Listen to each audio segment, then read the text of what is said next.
morning, happy Wednesday. So today is just a normal work day, but this evening I have super fun plans and I'm taking you all along with me on them. I am going to an author signing at Penguin Random House's headquarters in London. I am so excited. I've heard the space is super cool. I feel like we've all seen pictures of what the publishing offices look like in New York and Toronto and London, and they all just look so cool. There's arcs everywhere, there's books everywhere. Rumor has it the office in London actually has a vending machine full of books. So very excited about that.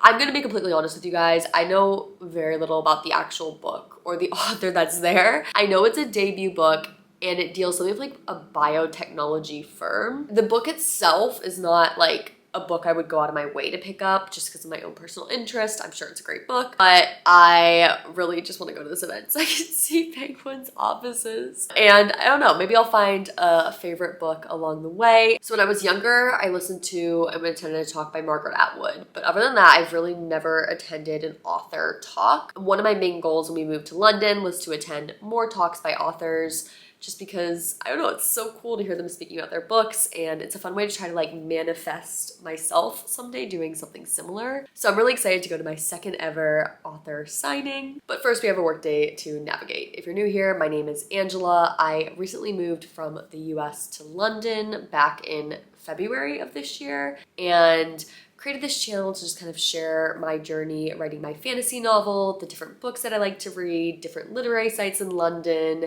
and just kind of general cozy introvert vibes. I think maybe I'll try to use these vlogs to hold myself accountable for picking up more cozy hobbies too. So definitely comment your favorite cozy hobby down below. I'm considering starting with maybe a junk journal or some sort of scrapbooking thing. I really want something that's away from screens because it feels like all my hobbies revolve around screens, and then my work also revolves around screens. Right now, London is kind of in the middle of a heat wave. Our apartment does not have air conditioning, so heat waves take on an entirely different definition when you don't have air conditioning. Context, I used to live in North Carolina and Texas, which are two very hot places. Honestly, the 80-degree, 90-degree Fahrenheit weather hits differently in London when you don't have air conditioning, even though North Carolina and Texas got way hotter than that in the summer. So it's been a challenge, and I actually, through a company I work with at work, got a free Starbucks gift card, and I think I'm actually gonna head to Starbucks because they have air conditioning and it's free coffee. Starbucks is not my typical coffee shop of choice. If we're talking about chain coffee shops, I really love Gale's, but to be honest, I don't know if I would love Gale's coffee, but I love Gale's baked goods. Anywho, let's get into the workday and then head to Penguin Random House's offices after work.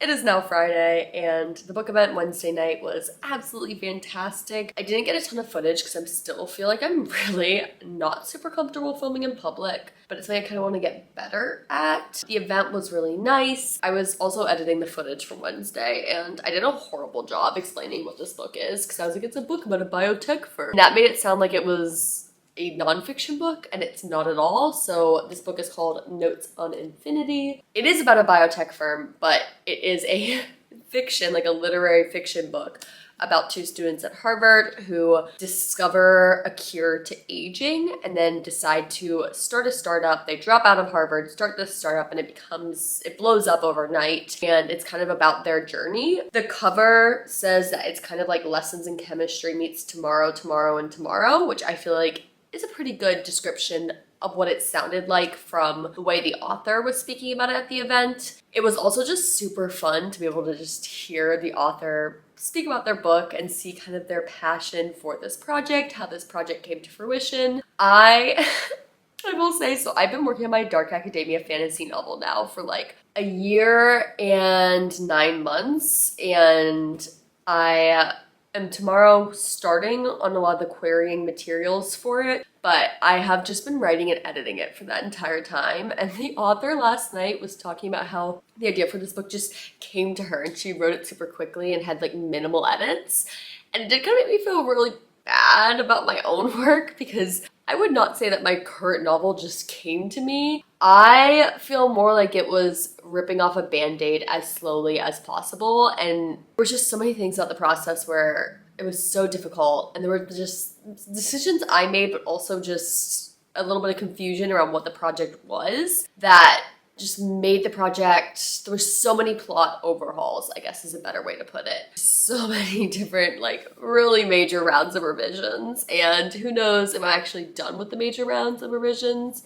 We shall see, but I'm at least getting to a point where I'm polishing the language and not just like completely rewriting chapters, and also considering what it would look like to query that novel. In other news, we have no air conditioning. This morning, I kid you not, it was hotter inside our flat than it was outside. It's extremely painful. Something about the way they make buildings in England really traps in the heat, which makes sense because historically it's been a colder, slightly rainier place to live, but this heat wave is just, it's not it. So my friend and I are going to the Notting Hill area. We're going to work from a coffee shop from there, which pray that it has air conditioning, because I just really want to work from some air conditioning. And after, we're going to a romance pop-up bookstore, and we might also stop by some of the other bookstores in Notting Hill. So if you're unfamiliar, like Notting Hill is kind of an area of London with a lot of cute little shops and a little cute like colorful main street, and so we might try to see if there's other bookstores around there that we can pop in, but first going to the coffee shop to write and hopefully get some air conditioning,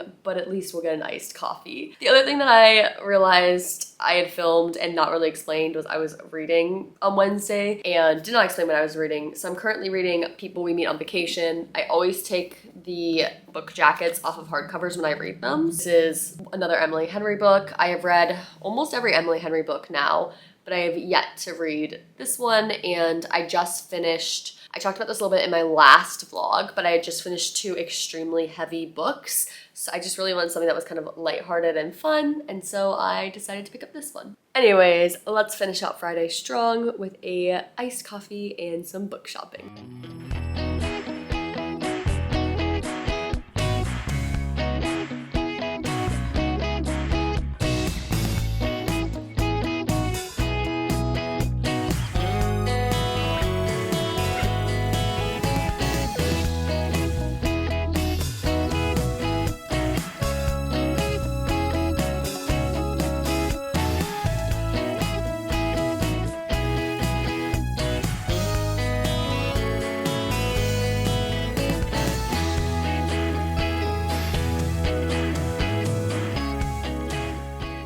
This video probably looks so white because our flat is insanely white and has like insanely high walls, so it's hard to decorate all of it. It's all completely white behind me. My shirt is also white, so hopefully this footage turns out okay. But I wanted to just kind of recap the entire trip because it was so fun. And the negatives, I guess, first. The bad news is that the coffee shop did not have air conditioning, and so the iced coffee, really great.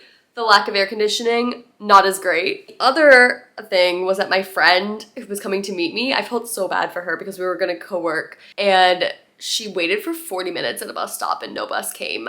And I had secondhand anxiety for her just because I know for me personally, if I had to wait that long during the middle of the workday, I would feel so anxious. So that was the other thing that was not so great. But after we finished work, we went to the bookstore. It is called Saucy Books. It is a romance pop-up store. So the idea behind it, they just opened 2 weeks ago, is that every 6 weeks or so, or every couple of months, they change the themes. June, July, August theme is beach reads. So the entire shop is decorated in the theme of beach reads. They'll have a new theme coming in September. We got to meet the owner, who was absolutely lovely, also an American immigrant to the UK. She was talking just about her passion for the bookstore, recommending books. She had so many great recommendations, and it was just so cool because you don't really get that same feeling, obviously, when you're buying books on Amazon. But even when you go to shop at like the big chain bookstores, you could just see her passion for this business. And she had so many great books in there. I added some to my story graph. I only bought one book.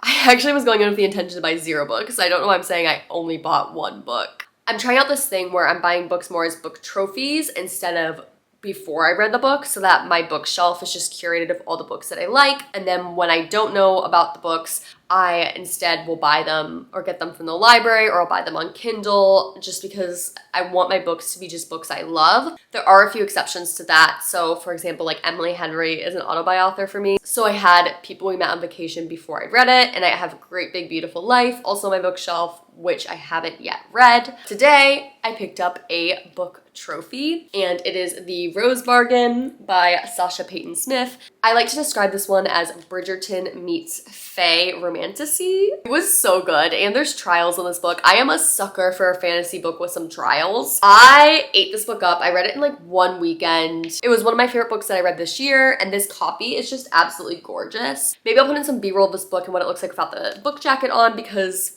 I'm obsessed. It's gorgeous. It's gonna look so gorgeous on the shelf. I really need to stop buying books though. I've been buying way too many books recently. But all in all, it was such a great outing. Saucy Books is an amazing bookstore if you're in the Notting Hill area. Highly recommend stopping in. Now we're going to move forward with our normal Friday night programming. So my partner and I, almost every single Friday night, have homemade pizza, and then we'll usually watch something. Right now we're currently watching The Buccaneers, which is really good. It is based off of an Edith Wharton novel. I love Edith Wharton. I describe her work as kind of like Victorian era Gossip Girl. The Buccaneers is about 5 American heiresses who come over to England to find husbands. And the one thing I really enjoy about the show is that they did such a good job creating morally gray characters, and just a lot of situations where I'm not even sure how I even want it to go, but I'm on the edge of my seat and need to know what happens next.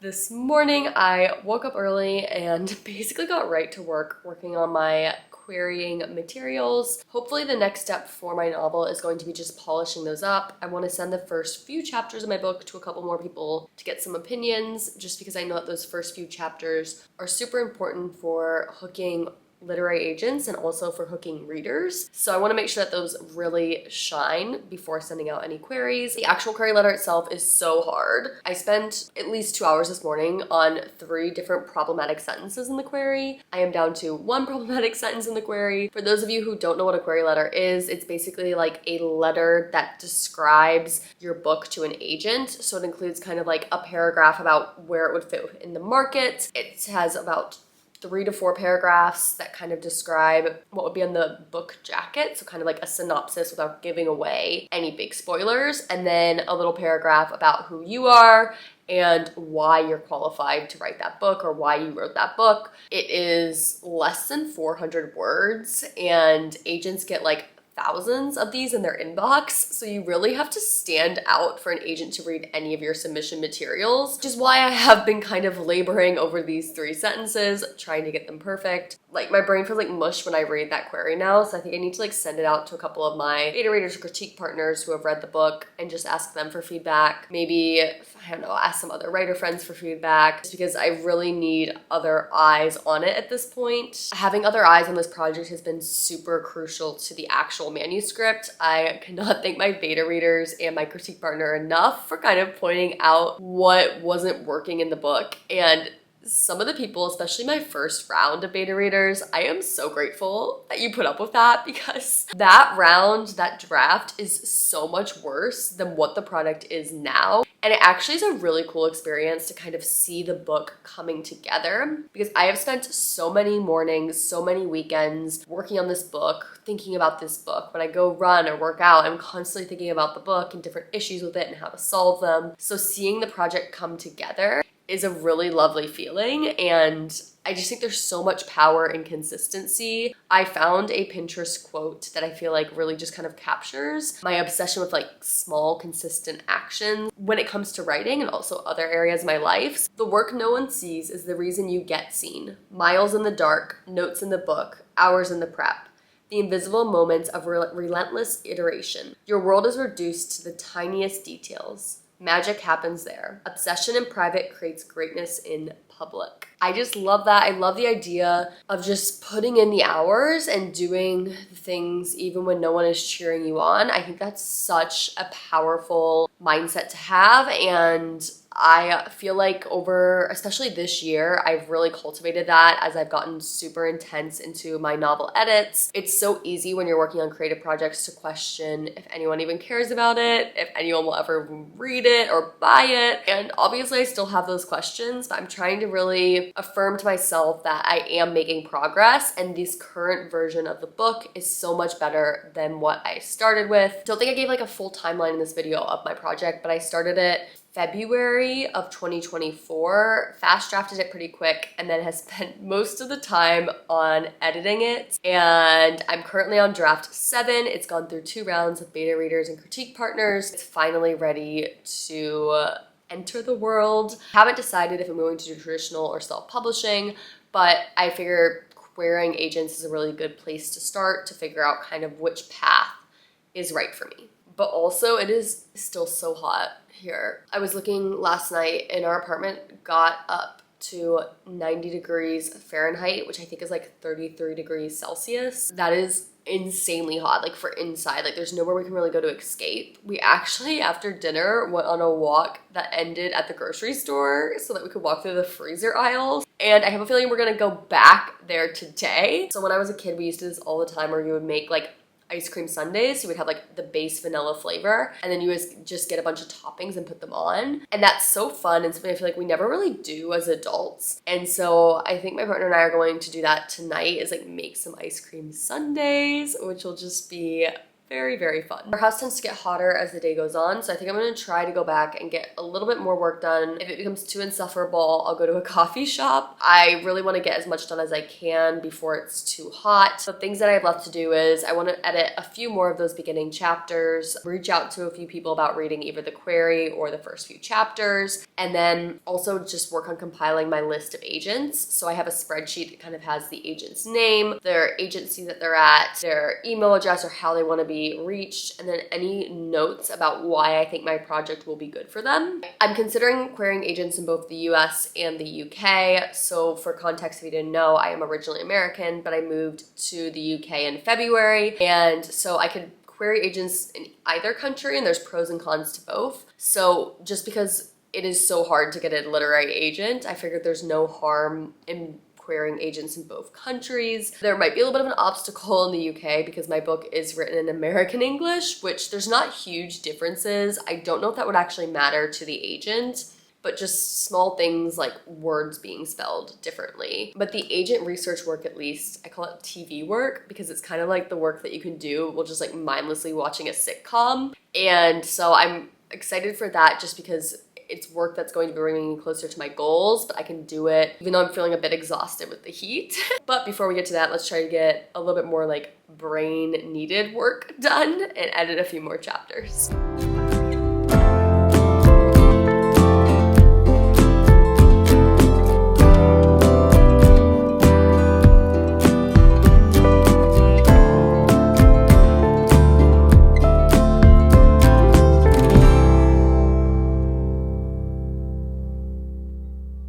Hey Hey guys, so just wanted to finish out the vlog with some footage from Sunday. We went and got some coffee at a place called Somerset House that has the Cortland Gallery. I actually got the Art Fund, which is a pass where you can get into a bunch of different art museums in London for £30 for 3 months, which is a pretty good deal.